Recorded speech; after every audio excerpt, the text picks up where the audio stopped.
সাবেক 3বারের প্রধানমন্ত্রী দেশনেত্রী বেগম খালেদা জিয়া দীর্ঘদিন ধরে অসুস্থ।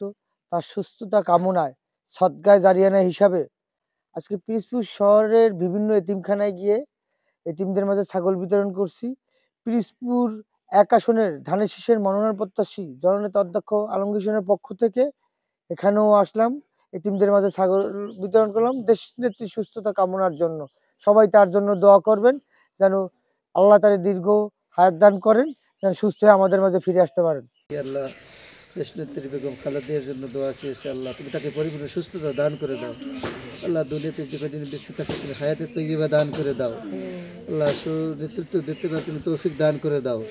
আল্লাহ তুমি তার হায়াতে তৈয়বা দান করে দাও। আল্লাহ সুন্দর জীবন যাপন করতে পারে তৌফিক দান করে দাও। আল্লাহ দলের যত নেতৃবৃন্দ আছে আল্লাহ সকলকে সুসংগঠিত হয়ে দেশের জন্য কাজ করার তৌফিক দান করে দাও। রব্বুল আলামিন আলমগীর ভাই আল্লাহ আলেম ওলামাদেরকে মহাব্বত কর, হুজুরকে মহাব্বত কর। আল্লাহ তাকে তুমি সুস্বাস্থ্য কামনা দান করে দাও। আল্লাহ সকলকে তুমি নেককার সালিহ হিসেবে কবুল করে নাও। তিনখানা সদগ্রস্তাদের দিলের নেক মাকাসাদ পুরা করে দাও।